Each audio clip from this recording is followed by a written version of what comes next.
Olá meus amigos, bem-vindos para mais um vídeo aqui no Café com Java. E hoje a gente vai falar sobre o Helm. Por que é interessante a gente falar sobre o Helm? No meu caso, por exemplo, já faz alguns anos que eu desenvolvo projetos em mobile, seja no Android ou no iOS. Já fiz projetos utilizando recursos nativos, como também recursos utilizando HTML5.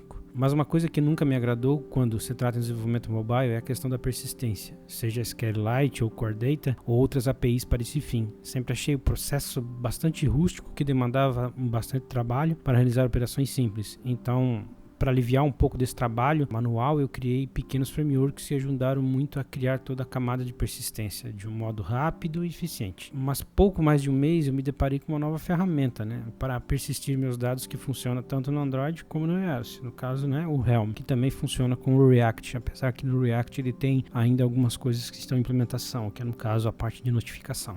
O Helm é um banco de dados MVCC e oferece uma maneira bastante rápida e não burocrática e eficiente de persistir os dados, com necessidade de pouquíssima configuração e uma curva de aprendizado baixa, que é uma performance que deixa qualquer core data com inveja. Basicamente, a primeira API de persistência que eu particularmente utilizo, que não sinto a real necessidade de ter um framework para acelerar o trabalho. Então, no vídeo de hoje, quero compartilhar com vocês sobre esse funcionamento e como eu venho utilizando ele nos meus projetos. Então o Helm se beneficia dessa arquitetura de algoritmos de controle de origem como o Git. Assim, ele usa esses conceitos como branch e atomic commits. Quando a gente fala under the hood, o que acontece é que você vai estar trabalhando com várias versões da sua base de dados em threads diferentes. E o Helm vai se utilizar de seus algoritmos internamente para definir qual é a versão oficial que seria sua head no Git. Assim, cada instância de um objeto criado pelo Helm é automaticamente atualizada e você ainda tem a opção de ser notificado toda vez que um objeto sofre uma alteração. Então, através desses conceitos de árvore, para ser mais exato da B-tree, ele consegue fazer esse controle de versões e automatizar esse processo. Sem falar que, utilizando essa modalidade de memória virtual, onde ele cria várias versões do banco de dados em arquivo, ele consegue ter uma performance bem acima de um Core Data e de um SQLite. Então, vamos implementar aqui uma versão iOS, e num vídeo próximo a gente também pode estar implementando na versão Android. A nossa aplicação em si vai ser bem simples, vai ser uma Single View Application, não vai ter nada demais. Criado o nosso projeto, a gente vai adicionar aqui o Helm. Para isso, a gente vai usar via Cocoa Pods e vamos instalar. Então, a gente vai criar um pod file, nosso código aqui é em Swift, e a gente vai colocar as dependências do Helm nesse arquivo.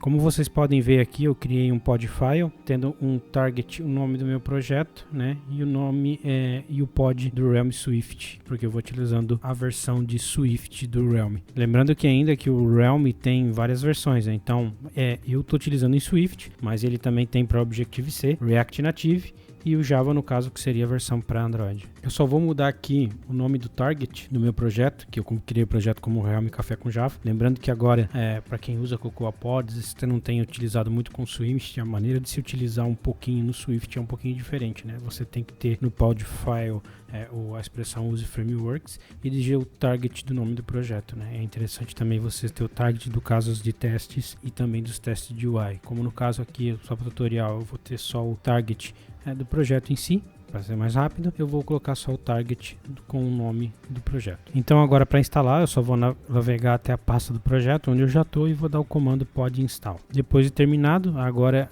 lá no meu projeto, se você criou o projeto, fecha o projeto que você tinha criado, vá até a pasta do projeto e em vez de abrir via o Xcode Project, abra como Workspace, como o padrão do Cocoa Pods. Então aqui eu já vou ter aberto o meu projeto, com o Pods já incluso aqui embaixo do Helm Swift e vou ter minha estrutura inicial.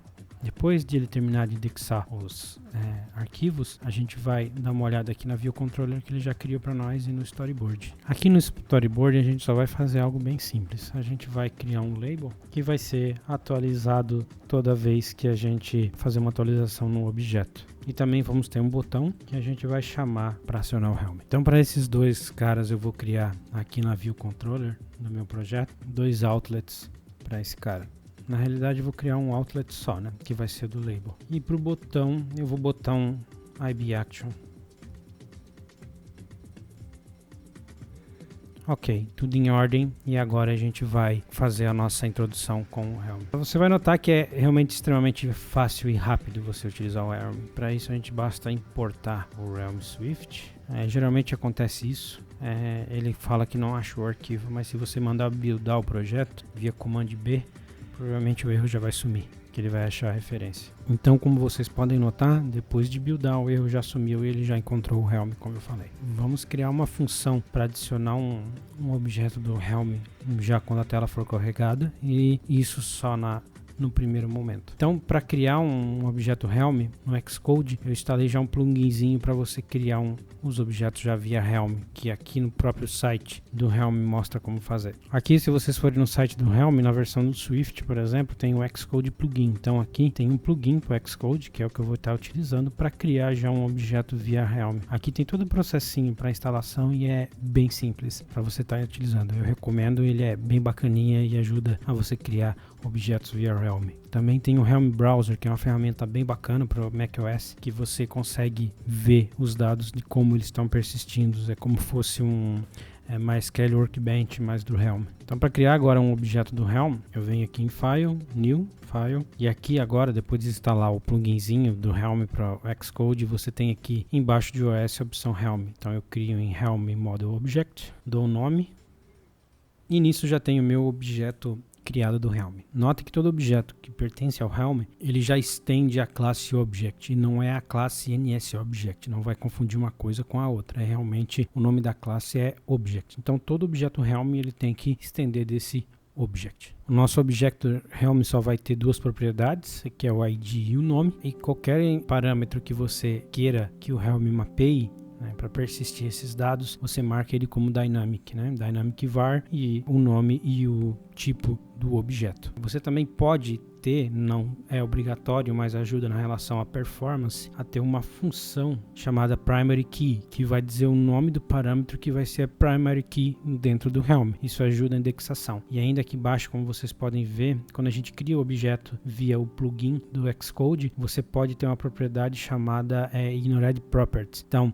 aqui você retorna um array dizendo quais propriedades desse teu objeto não devem ser persistidas pelo Helm. Então, basta preencher aqui com um array de strings das propriedades que não devem ser persistidas, e o Helm não vai persistir essas propriedades. Então, criado aqui o nosso objeto, a gente vai lá para nossa view controller e vamos fazer o seguinte. Na primeira vez que o meu projeto executar, eu quero que ele verifique se já existe algum objeto criado no banco de dados daquele fake objeto que a gente criou. Se não tiver, ele vai criar um objeto para mim. Vamos criar um objeto, ele vai inserir esse objeto dentro do Helm. O Helm ele é transicional, então a gente precisa criar o Helm dentro de um bloco do catch. Para caso de algum erro, caso você não fizer isso, ele já vai declarar como um erro.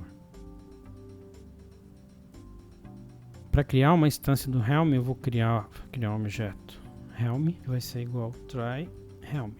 Então aqui ele vai tentar instanciar o Helm e criar um objeto do Helm para lidar com o teu banco de dados. Então, como eu falei para vocês, eu quero verificar se esse programa está executando pela primeira vez e se sim, eu quero criar um objeto dentro da minha base de dados, Para isso, o que eu devo fazer? Então a gente primeiro vamos fazer o Helm buscar o objeto, executar uma query dentro do Helm. Então para isso, o que eu vou fazer? Eu vou dar um helm.object. Então o tipo do meu object do Helm que a gente criou, se vocês lembram, é o fake object, Pronto, tá aqui a query do Helm já funcionando. Então para buscar qualquer objetos que tenha na minha base, eu só vou passar qual que é o objeto que eu estou buscando, ele vai me retornar uma lista de objetos que eu estou procurando. Então let.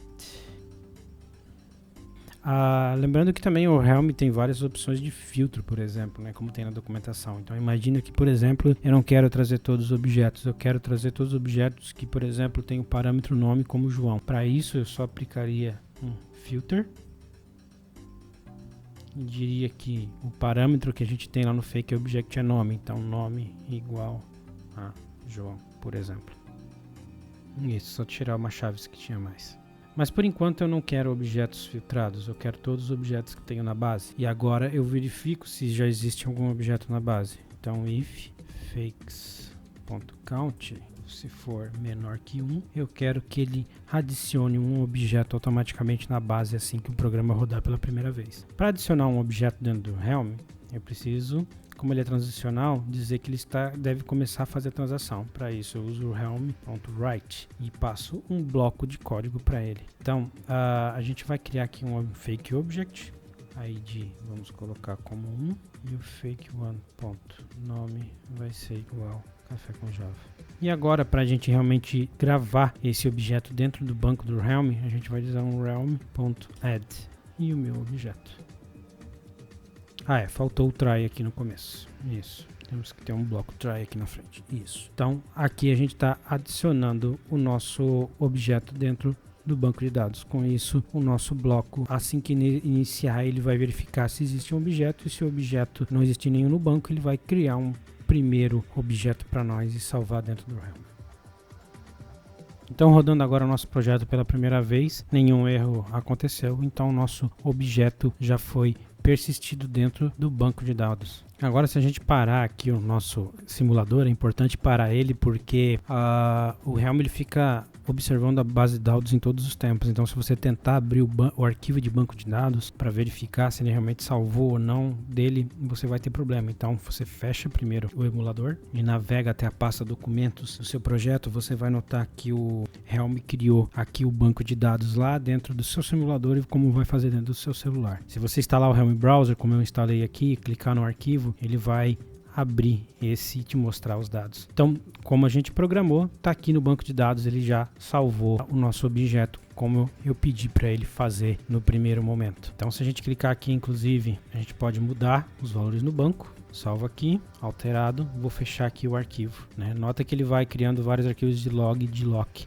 como eu falei para vocês, para poder monitorar o estado do banco de dados. Agora, então, se a gente rodar novamente o nosso programa, eu vou comentar aqui a parte que a gente inseriu, deixar aqui abaixo, para vocês, caso vocês quiserem dar uma olhada depois, que eu vou estar disponibilizando o código, e vou criar novamente. Então a gente vai criar o Helm, e a gente vai buscar de novo aquele fake objeto, né? Então a gente vai criar o let fake, que vai ser agora o Helm, e eu vou mostrar outra opção para vocês. Se a gente quiser estar buscando algum objeto específico do Helm, a gente pode usar o Objects for Primary Key. Então você vai estar passando o tipo do objeto. Aqui não precisa ter referência self. Então aqui a gente vai buscar um objeto pela primary key, né? No caso, como eu sei lá no banco que eu salvei como 1, eu vou dizer que a minha key que eu quero é 1, né? Aqui você passaria o número da sua key se você quer buscar um objeto específico. Então agora a gente pode inclusive setar a nossa label .text igual fake.nome, por exemplo. E se a gente rodar o projeto aqui de novo,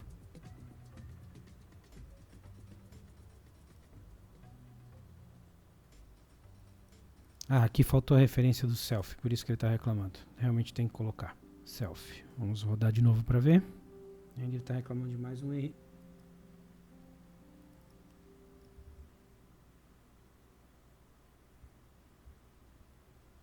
Então, como vocês podem ver, ele já pegou e buscou a opção lá no meu banco, né, o valor lá do meu banco, e já trouxe aqui para a gente poder colocar ele na label sem grandes trabalhos. Viu como é bem simples você trabalhar diretamente com o Helm. Agora, só para finalizar, a gente vai criar lá na ação no botão que quando ele clicar, a gente quer que esse objeto seja atualizado e a gente receba uma notificação que determinado objeto sofreu um update. Para isso, a gente vai criar o que a gente chama de token, né? Um notification token, para quando qualquer um dos nossos objetos for atualizado, a gente receba notificação e tomar alguma ação que a gente queira em relação para isso. Então, para receber a notificação, eu vou criar aqui em cima um token, né? Que é um notification token.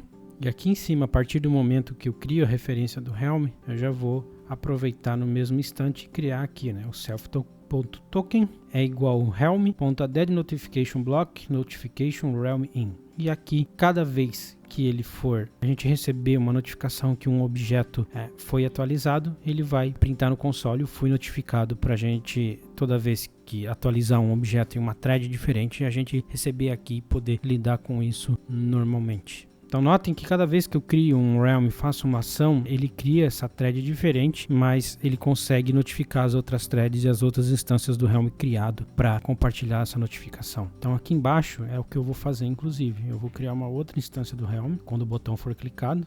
E o que eu quero? Que cada vez que o botão for clicado, ele busque essa instância do banco e atualize ela. Então, para isso, eu vou fazer o mesmo que eu fiz lá embaixo. Eu preciso buscar a instância, só que eu vou usar o mesmo comando que eu fiz lá em cima, objects for primary key. E aqui, como eu sei, é 1. Nesse momento vocês podem perguntar para mim, mas não é mais fácil eu botar essa variável fake lá, esse objeto que a gente criou na referência de uma classe, simplesmente em vez de buscá-la de novo no banco, pegar a referência da classe aqui embaixo? Você até pode fazer isso, mas o que acontece? Uma variável que vem do Realm, ela não pode ser acessada por uma nova thread. Então, como a gente está criando uma instância aqui embaixo, eu já fiz isso inclusive para mostrar como é que funciona, eu preciso buscar essa variável de novamente do banco, porque se eu tentar acessar ela direto e alterar o valor, a gente vai ter um erro. Então, você pode criar uma cópia manual, dando um parse desse objeto para outro objeto na classe e referenciar e alterar o dele valor aqui em cima. Mas caso você queira trabalhar ele direto do banco para modificar ele e já salvar a operação, você realmente vai ter que buscar de novo. Apesar que essa operação aqui para o Realm é bem tranquila e é bem rápida. Então a gente não tem problemas de performance. Se eu quiser alterar agora um objeto que venha do banco, fazer um update nele, basta fazer o seguinte. Então eu já busquei, eu já tenho o objeto aqui no caso e vou usar o realm.write novamente e vou alterar aqui o valor. Eu vou dizer que o fake.nome vai ser igual, faltou o try novamente. Então, quando esse objeto aqui, no momento que eu faço o realm.write e altero aqui o valor, ele já está automaticamente salvando no banco. Você não precisa fazer absolutamente nada além disso. Aqui ele já está alterando o valor lá no nosso banco de dados. E agora a gente precisa necessariamente alterar o nosso label, né? A gente precisa alterar o label do nosso elemento. Eu posso estar notificando com notificação, pegar a notificação aqui em cima e agora aqui em sequência eu vou alterar o nosso label. Vou botar um breakpoint aqui e vou botar um breakpoint aqui. Então vocês vão notar que a partir do momento que eu for alterar o valor aqui, salvar já no banco, ele vai chamar a minha notificação aqui em cima. Eu poderia alterar, por exemplo, também o valor da label aqui em cima? Posso, optei por alterar aqui embaixo, mas eu poderia estar verificando se eu tivesse várias operações e fazer a atualização aqui em cima. Por exemplo, fazer toda uma reestruturação da UI no momento que ele for notificado. Mas eu já vou aproveitar e fazer isso aqui embaixo. Então vamos ver se o nosso código vai funcionar. Isso, né? Então ele já buscou no banco, atualizou novamente e vou clicar aqui no botão. Cliquei, ele já foi no Realm, buscou o objeto e trouxe aqui para mim.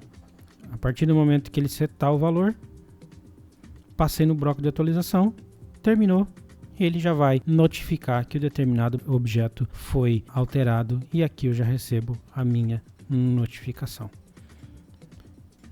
E nisso já tem a minha telinha alterada. Então é isso, pessoal. Como vocês podem ver, o Realm é bem simples de ser utilizado. É importante vocês ficarem cientes de toda essa questão das threads e como acessar para vocês não ter problemas no seu objeto e como fazer para acessar e modificar esses objetos dentro do Realm. Mas vocês podem ver que é muito simples de estar utilizando neles. A gente viu ali que existem opções de você utilizar filtro. Ele tem questões como ordenação. Então você pode ordenar o objeto do Realm, uma lista que retornar do Realm, como por exemplo aqui. Deixa eu descomentar de novo para vocês. Eu posso, além do filter, eu posso ordenar os meus objetos, né, através da possibilidade do sorted, que ele diz uma propriedade para você, um dos parâmetros que você tem no seu objeto, você informa para ele que ele vai organizar essa lista conforme aquele parâmetro. E ainda você pode usar o sorted passando dois parâmetros, que o primeiro é o nome da propriedade e o segundo informando se é de forma ascendente ou descendente. E isso vai fazer com que toda essa informação que ele buscou do Realm seja ordenada da maneira que você quiser, além dos recursos todos de filtros que ele tem.